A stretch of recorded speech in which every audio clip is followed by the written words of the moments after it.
오늘은 방황하는 시인 찾아오시는 주님 119편을 마치면서 이러한 제목으로 은혜를 나누겠습니다. 지난 4월 26일부터 119편 설교를 시작을 했는데 처음에 몇 번 제가 이 119편을 몇 번에 나누어서 설교해야 되겠다 계획하지 않았어요. 그냥 그때 해야 되겠다 생각을 했는데 그러다 보니까 처음에 5번은요 8절씩 설교를 했습니다. 그 설교 제목이 이런 건데 우리 기억을 돕기 위해서 제가 좀 불러드릴게요. 자막에 나옵니까? 예, 첫 번에 시인의 말씀 사랑, 두 번째 그대의 이름은 청년, 세 번째 말씀을 사모하는 나그네, 네 번째 먼지 같은 나를 일으켜 세우시고 달려가게 하시는 하나님, 다섯 번째 말씀의 기둥을 세우는 인생이 되라. 이렇게 5번을 설교했어요.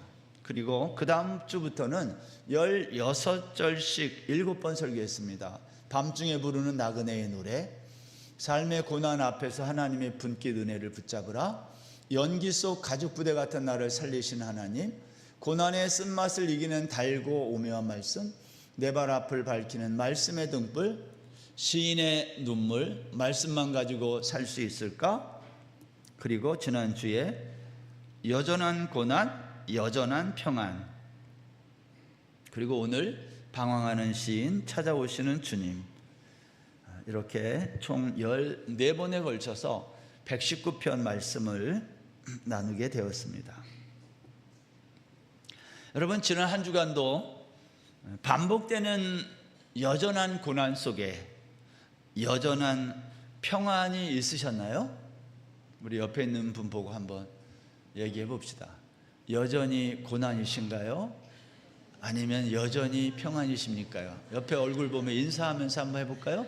여전히 어떠신가요? 네, 감사합니다. 제가 오늘 참 기분이 좋은 것은 우리 태림이 아빠가 또 예배에 참석해 주셔서 너무 제가 기뻐요. 네, 계속 나오실 줄로 믿습니다. 우리 인생은 고난이 반복된다 그랬어요. 그게 고난이 인생의 전제라고 그랬어요. 그러나 고난 속에서도 우리는 여전한 평안을 누린다. 오늘은요 여전한 고난 속에서 여전히 평안을 누렸던 시인이 자신의 삶을 대하는 태도는 어땠을까? 오늘은 그 내용이에요. 시인은 그렇다면 자신의 삶을 어떠한 태도로 바라봤을까 하는 겁니다. 먼저 지난 시간 21번째 연을 하다가 마쳤는데 그 다음에 166절부터 168절을 먼저 살펴보겠습니다. 이 세 구절은요 시인의 소망과 바람이에요.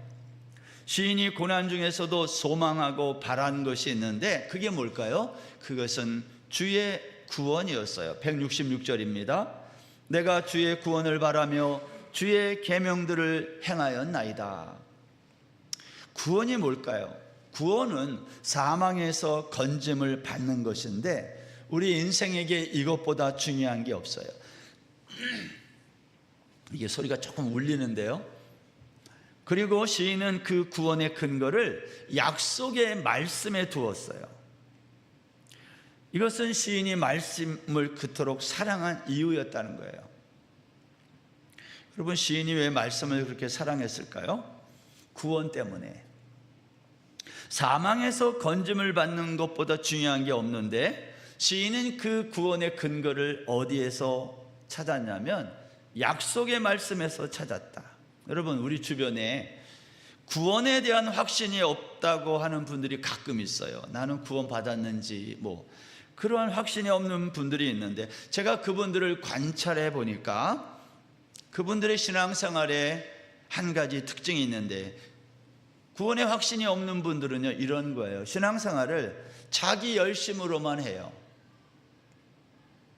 자기 열심. 그래서 열심이 식어지면 구원의 확신도 없어지는 거예요. 반면에 자기의 열심은 있는데 반면에 하나님의 말씀은 가볍게 여기고 소홀히 여겨요. 이를테면 봉사는 열심히 잘하는데 말씀을 배우거나 목장이나 이런 소그룹에 나가서 말씀을 나누는 것을 즐거워하지 않아요. 힘들어 그게. 여러분, 말씀을 사랑하지 않고 중요하게 여기지도 않는데 어떻게 구원에 대한 확신이 생길 수 있을까요? 구원에 대한 확신은요, 갑자기 하늘에서 불이 떨어지거나 눈에 뭔가 보이거나 무슨 소리가 들리는 것으로 생기는 것이 아니에요. 구원의 확신은 하나님의 말씀에서 와요. 그래서 흔들리지 않아요. 나의 열심으로만 하는 신앙생활에는 한계가 있다는 겁니다. 하나님의 말씀을 사랑하지 않고 하는 모든 신앙적 행위는 그러한 점에서 다 껍데기 같은 거예요.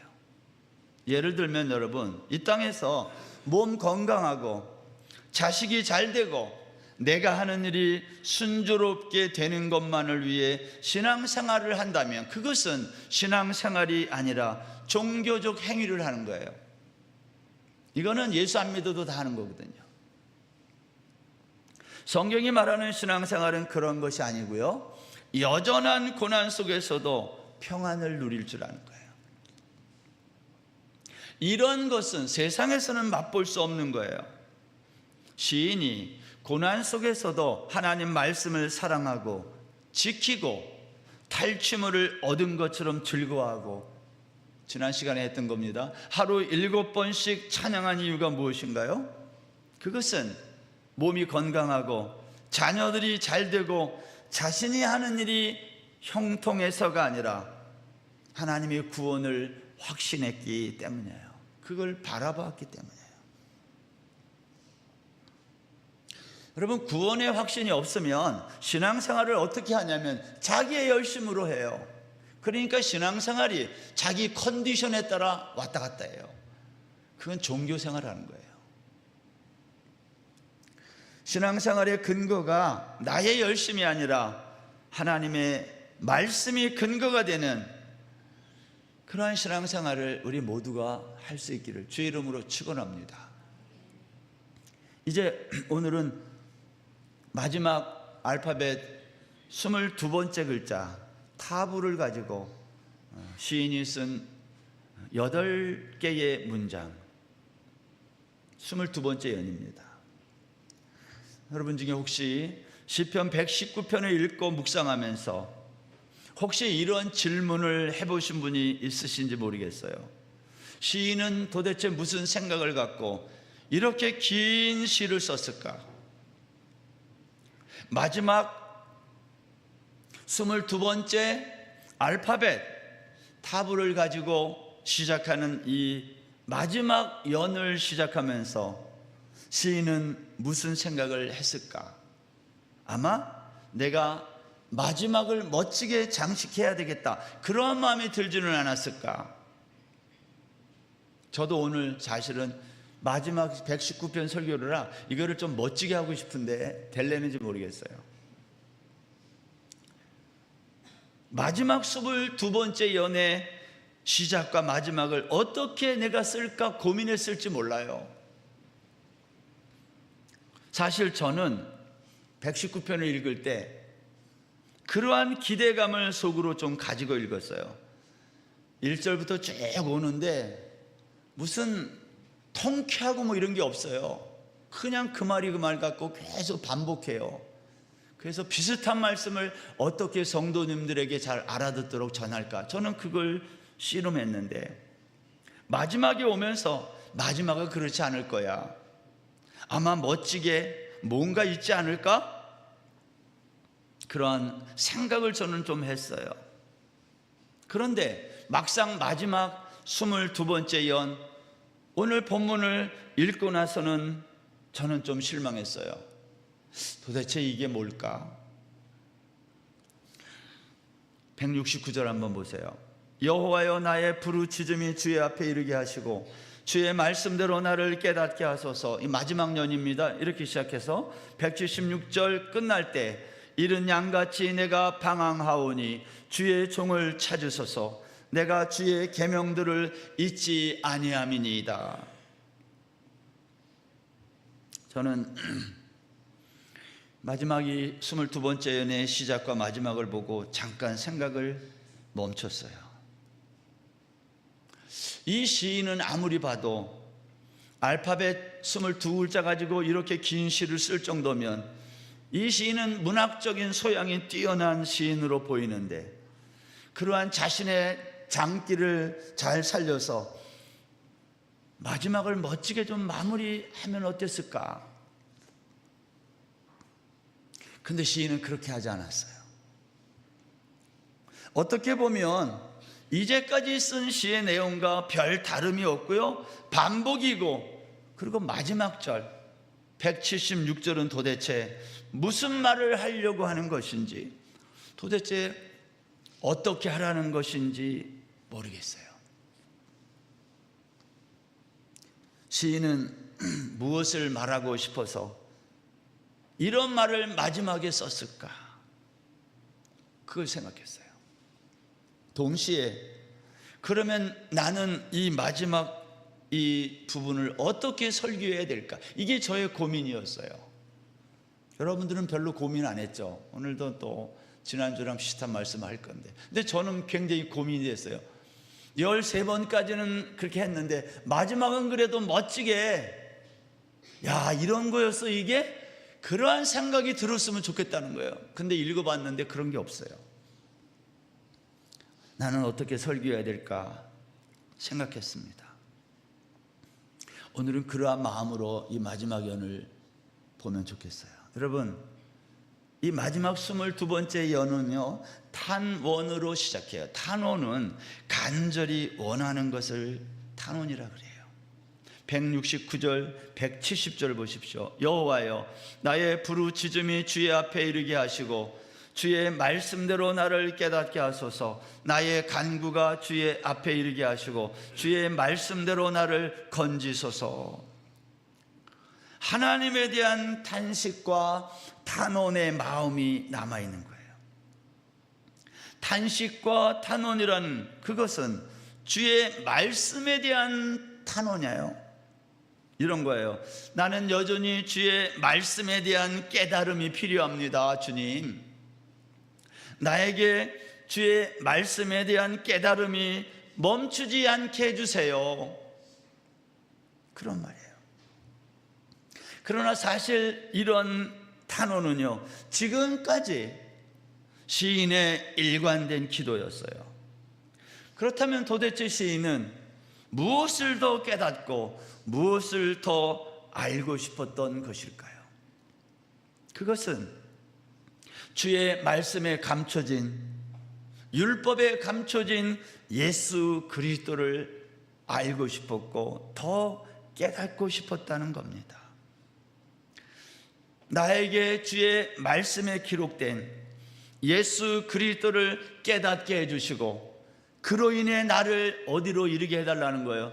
구원에 이르게 해달라는 탄원이에요. 왜냐하면 시인의 평생의 관심은 구원에 있었기 때문입니다. 여러분, 불교하고 기독교에서, 불교는요 내세보다는 현세에 관심이 많은 종교예요, 굳이 말하자면. 그래서 불교는 사람이 죽은 다음에 어떻게 되느냐? 그럼 뭐라고 대답한다고요? 지금도 모르는데 죽은 다음에 되는 걸 어떻게 알아? 어리석어 너, 이렇게 말해요. 기독교는 뭐예요? 우리는 지금보다 죽은 다음 내세에도 관심이 있어요. 그렇죠? 성경 얘기가 전부 그 얘기니까. 여러분, 오늘 169절에서 170절에 보면 시인의 부르짖음, 간구, 그리고 말씀이 같이 나와요. 여기 보면 기도가 나오는데요, 여러분, 기독교의 기도와 다른 이방 종교에서 말하는 기도의 다른 점이 뭘까요? 다른 종교, 일반 종교에서는요, 기도가 뭐냐면 소원과 바램을 기도라고 그래요. 그래서 정성을 들여 비는 거예요. 그 소원을 이루어달라고. 만일 일반 종교에서 소원과 바램이 없다면 그것은 기도가 성립되지 않아요. 왜? 그게 전부 기도니까. 그러나 기독교의 우리들의 기도는요, 소원과 바램이 없어도 기도예요. 왜냐하면 기독교의 기도는 하나님의 약속을 구하는 거지, 나의 필요를 하나님께 아뢰는 게 아니에요. 그것도 우리가 하지만 그건 본질이 아닌 거예요. 우리의 기도는 하나님의 약속을 구하는 거예요. 그런데 그 하나님의 약속이란 이 말씀 속에 있다는 거예요. 그러니까 말씀을 모르면 기도를 못하는 거예요. 우리가 기도하려고 하는데 기도가 안 될 때가 있어요. 언제 기도가 잘 안 되던가요?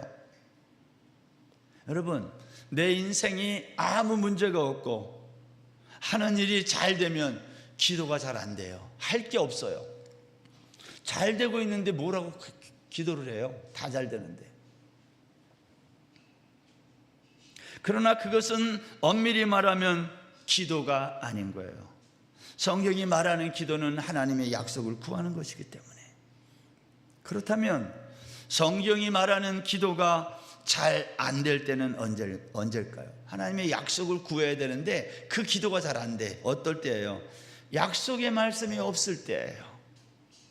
정확하게 말하면 약속의 말씀이 없는 게 아니라 약속한 말씀을 내가 모를 때, 그때 기도를 못해요. 인생이 너무 힘들고 지쳐서 기도하려고 교회 왔는데 기도가 되지 않아요. 왜냐하면 우리는 기도를 언제 하냐면 내 삶의 상황이 힘들고 어려울 때, 절박할 때만 나와 기도하니까. 그러니까 기도 그러면 어려운 상황만 생각나는 거예요. 말씀이 생각나야 기도를 하는데 말씀은 생각이 안 나고 나의 삶의 어려운 상황만 생각나니까 기도가 되지 않아요. 우리가 언제 기도를 멈추게 됩니까? 내가 하나님께 소원을 다 아뢰었어요. 더 이상 아뢰을 소원이 없어요. 그러면 기도가 멈추는 거예요. 여러분, 기도는 우리가 원하는 것을 달라고 부르짖고 외치는 것이 아닙니다. 기도는 주님이 약속하신 말씀을 이루어 주세요. 이게 기도예요. 그렇게 보면 오늘 시인은 이렇게 자신의 간구가 주 앞에 이르게 해달라고 간구한 다음에 그 다음에 뭐 하는지 아세요? 그래서 찬양을 해요. 그러니까 기도하면 찬양이 같이 나오는 게 맞죠. 시인은 자신의 간구가 주 앞에 이르게 해달라고 간구해서, 뭘 시인이 간구했다고요? 하나님, 내가 이 율법 속에서, 말씀 속에서 하나님의 약속을 깨닫게 해주세요. 그리고 그 약속을 깨달았어요. 그러니까 그 약속을 가지고 그때부터 한 게 뭐예요? 그걸 찬양이라 그래요. 171절, 172절 보세요. 주께서 율례를 내게 가르치심으로 내 입술이 주를 찬양하리이다. 주의 모든 계명들이 의로움으로 내 혀가 주의 말씀을 노래하리이다. 여러분, 찬양이 무엇입니까? 찬양은 주의 말씀을 노래하는 거예요. 주의 말씀을 깨닫게 해달라고 간구했던 시인은 말씀을 깨달았어요. 말씀 속에 있는 모든 계명이 의롭다는 것을 깨달았어요. 여러분, 말씀 속에 있는 계명이 의롭다는 것을 깨달았다라는 이 말은 무슨 말이냐면 말씀 속에 나타난 예수 그리스도를 알게 됐다, 그 뜻이에요. 주의 말씀 율법 속에 나타난 예수 그리스도를 다 깨닫게 되었을 때, 그때 시인은 찬송하기 시작했어요. 그러니까 찬양한다는 것은요, 내가 깨달은 주의 말씀을 노래하는 거예요. 우리가 그리스도의 복음을 깨닫게 되면요, 이 사람은 노래하지 않을 수 없어요. 말씀을 깨닫지 않은 사람은 찬송할 수 없어요. 찬송할 내용이 없으니까. 우리가 예배 드릴 때 찬송도 하고 기도도 하는데, 이 찬송과 기도는요, 누가 하는 거냐면 말씀을 깨달은 사람, 다른 말로 은혜 받은 사람이 하는 거예요. 이게 예배의 모습이에요. 은혜 받지 못한 사람이 기도해야 되고 찬송해야 되면 그 사람은 어떻게 해야 돼요? 깨달은 게 없는데, 그래서 형식적인 예배를 드리는 거예요. 그래서 지겨워, 예배가. 빨리 끝났으면 좋겠어. 오직 소원이 이거밖에 없어요. 빨리 끝나고 밥 먹고 수다 떨고 싶은데 왜 이렇게 오늘은 영상도 보여주는데 그것도 제대로 안 보여줘, 짜증나게 막 이러면서 잘 좀 준비해야지. 1부 때는 잘 나왔는데 반토막만 나와. 왜? 아무튼 그런 거예요.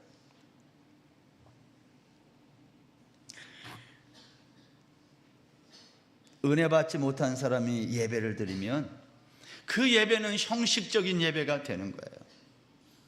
그래서 예배를 드리고 또 드리려고 그러면 아유, 오전에 드렸는데 또 드려요, 이런 말이 나와요. 그래서 오후 예배 없어요, 요즘은.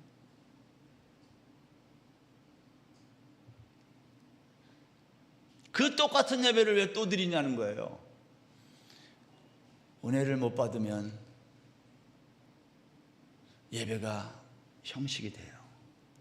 요한복음 4장 22절 보세요. 24절까지. 너희는 알지 못하는 것을 예배하고 우리는 아는 것을 예배하노니 이는 구원이 유대인에게서 남이라. 아버지께 참되게 예배하는 자들은 영과 진리로 예배할 때가 오나니 곧 이때라. 아버지께서는 자기에게 이렇게 예배하는 자들을 찾으시느니라. 하나님은 영이시니 예배하는 자가 영과 진리로 예배할지니라.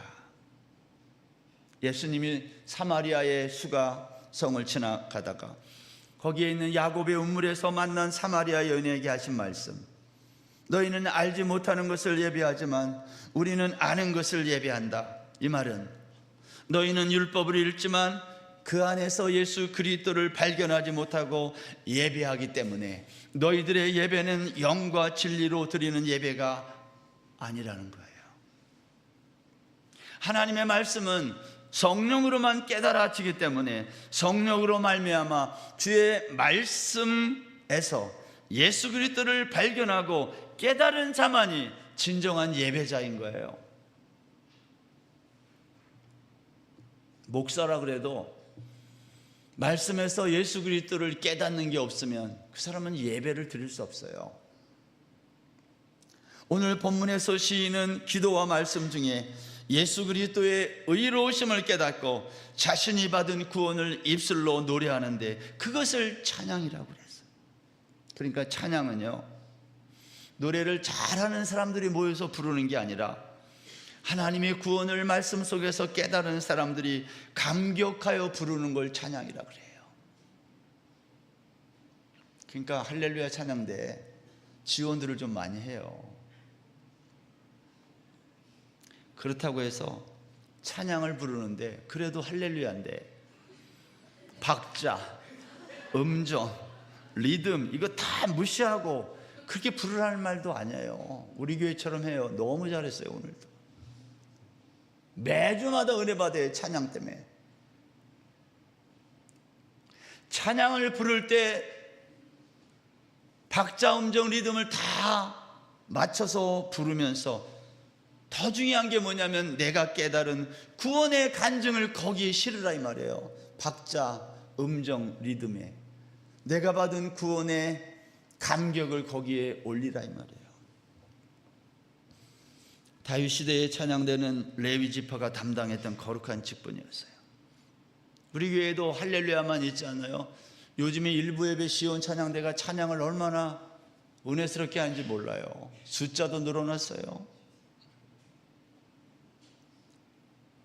헤세드 찬양팀도 있어요.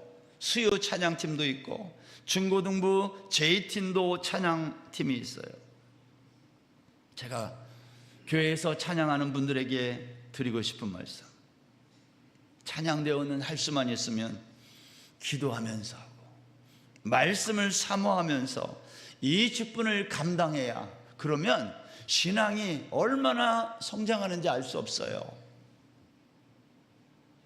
찬양대 해서 신앙이 자라나야지. 노래만 잘하면 돼요? 신앙이 자라나야지.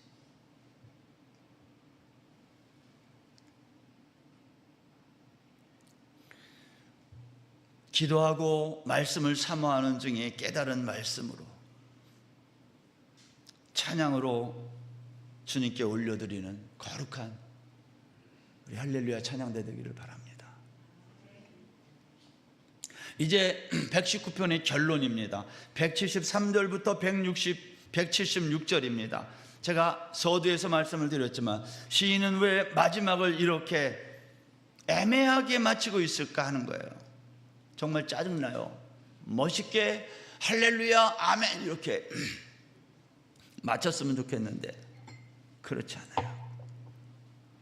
여러분이 읽어서 알지만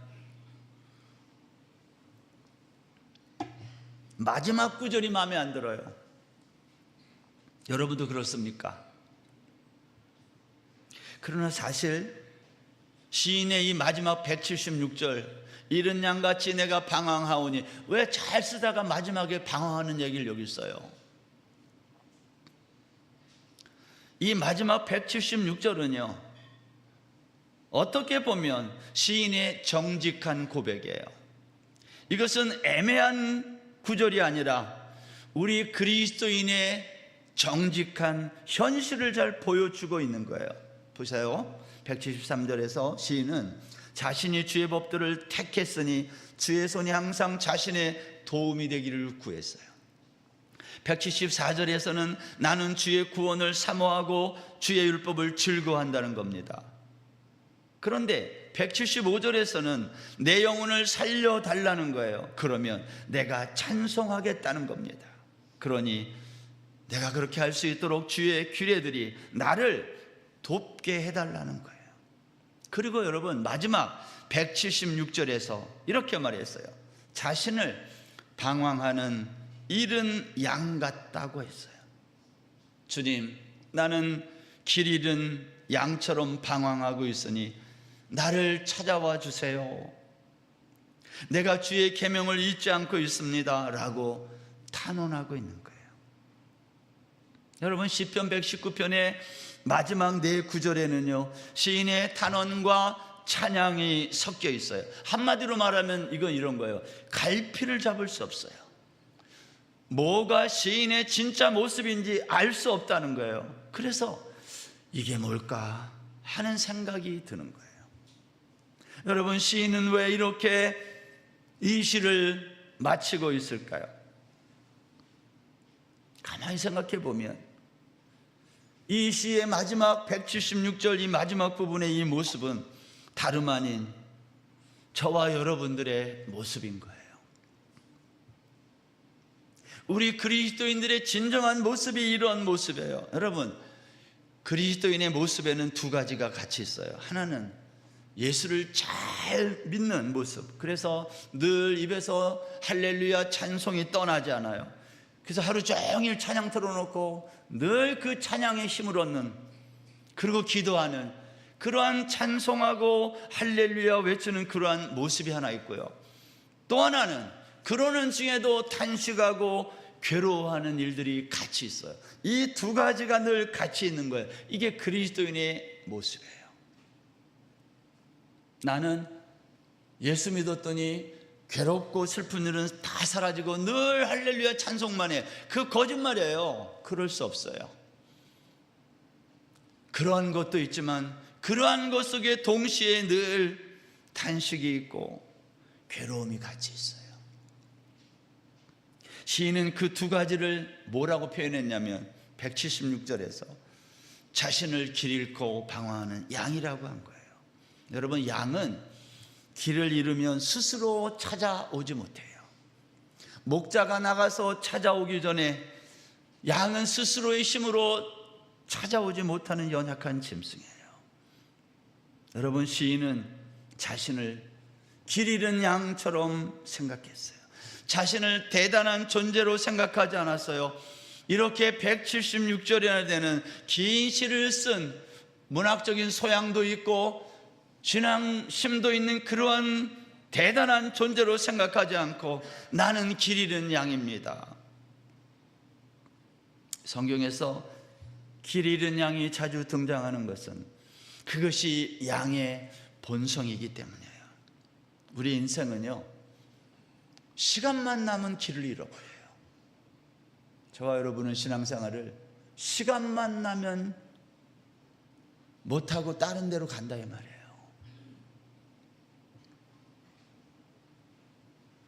길을 잃으면 목자가 길 잃어버린 양을 가서 찾아오는 것처럼, 풀 속에서, 웅덩이 속에서, 맹수의 위험 속에서 구해주는 것처럼, 주님은 길 잃어 방황하는 우리를 날마다 찾아와서 우리를 잡아다가 이 자리에 앉히는 거예요.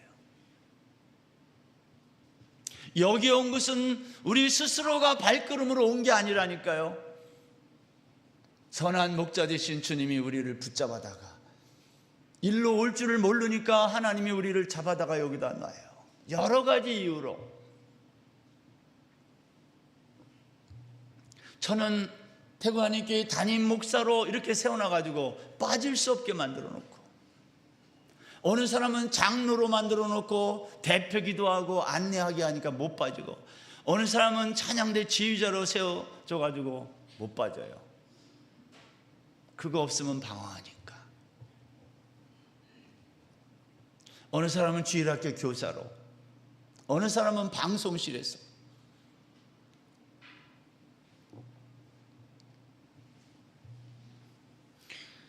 양의 본성은 길 잃고 방황하는 겁니다. 길을 잃을 때마다 목자 되신 주님이 저와 여러분을 찾아와 구해 주시는 것입니다.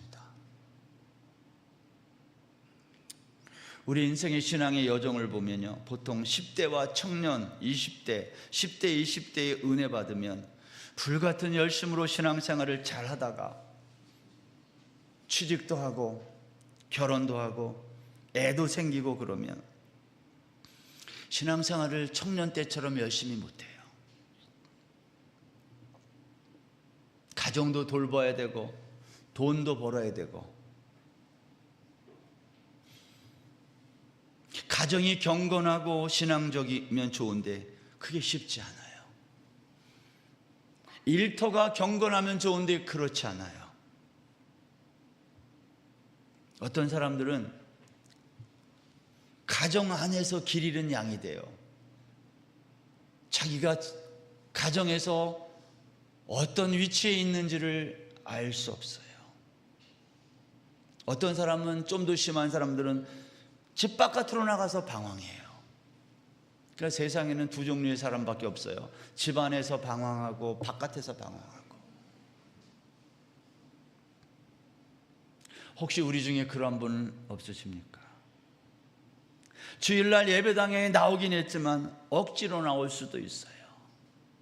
와이프가 가자고 그랬어도 올 수도 있고요, 누구 만나기 위해서 올 수도 있어요.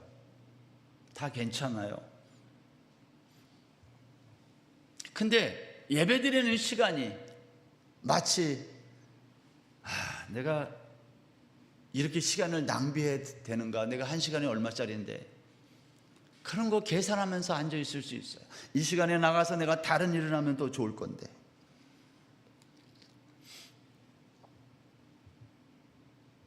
여러분, 119편 시를 쓴 이 시인은 마지막 구절에 와서 이렇게 길고 위대한 시를 쓰고 나서 자신을 바라본 거예요.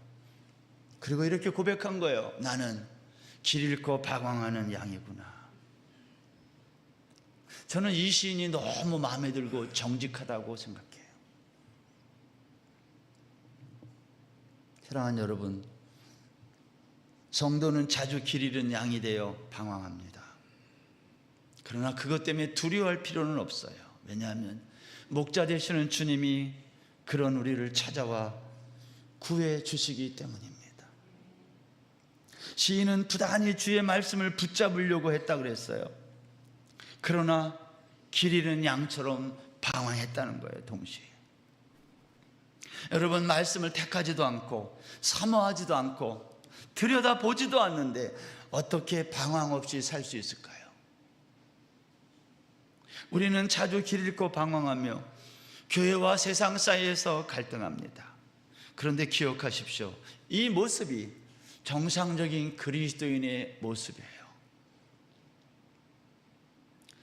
선한 목자 되신 주님이 길 잃고 방황하는 우리들을 찾아 나서기 때문입니다. 저는 오늘 말씀 이 마지막 부분에서 한 가지 더 생각하고 마치려고 그래요. 그것은 이 시를 쓴 지은이가 없다는 거예요. 무명의 시예요. 여러분, 이 정도 쓰고 나면 저 같으면 야, 이렇게 긴 시를 썼는데 이거 누가 썼는지 내가 이름을 남겨놔야지 하고 내 이름을 쓰지 말라고 그래도 썼을 거예요. 이 시인은 그러한 유혹이 없었을까요? 있었을 거예요. 그래서 아마 이 시를 다 쓰고 밑에다가 지은이 누구라고 썼다가 지웠다가 썼다가 지웠다가를 수없이 반복했을 겁니다. 그리고 마지막에는 지웠어요. 왜 그랬을까요? 여러분, 이 땅에서 하나님을 대적하는 인생의 특징은요, 자기 이름을 세상에 알리는 데 있어요. 창세기 11장에 이게 나와요. 신할 평지에 이른 사람들이 벽돌을 발견하고 그 벽돌로 성읍을 쌓고 탑을 쌓으면서 했던 말, 자, 우리의 이름을 내자. 제가 하나님 같으면 쌓아 올린 탑을 그냥 다 무너뜨렸을 건데 하나님은 탑은 그대로 놔두시고 대신 그들의 이름을 더 이상 내지 못하도록 언어를 혼잡하게 했어요. 저와 여러분은 아담의 DNA가 있어서 우리는 할 수만 있으면 이 세상에 내 이름을 내고 싶어하는 아담의 군상들이에요. 지난 시간에 얘기했죠. 나 검색되는 남자야. 우리가 다 그렇게 되고 싶은 거예요. 그러나 우리는 길을 잃게 되면 집을 찾아갈 능력이 없는 방황하는 연약한 양이라는 거예요. 주님은 그런 우리를 끝까지 찾아오시는 선한 목자예요. 여러분, 길 잃은 양에게는 방황이 문제가 아니에요. 방황할 수 있어요. 예수 믿으면서. 큰 문제는 방황이 아니라 방황을 하는데도 찾아오는 목자가 없는 사람이 문제예요. 여러분에게는 찾아오시는 목자, 찾아오시는 주님이 있으십니까? 누가복음 19장에서 예수님은 삭개오를 만나고 이렇게 말했어요. 인자가 온 것은 잃어버린 자를 찾아 구원하려 함이니라. 오늘도 하나님은 교회에서 방황하고 교회 밖에서 방황하며 집안에서 방황하고 집 바깥에서 방황하는, 일터에서 방황하고 일터 밖에서 방황하는 저와 여러분을 찾으러 오셨어요. 그래서 우리는 행복한 사람이에요. 주님이 찾아오시기 때문에. 오늘 기도할 때에 이렇게 기도했으면 좋겠어요. 주님, 나는 176절이나 되는 긴 시편을 알파벳 22개의 문자로 22개의 연을 지은 대단한 사람입니다. 그러나 지금 길 잃은 양처럼 방황하고 있습니다. 방황하는 나에게 찾아오셔서 오늘 나에게 필요한 주의 율례를 어제처럼 풍성히 내려주십시오. 그렇게 기도하는 오늘 하루 다 되시기를 주의 이름으로 축원합니다.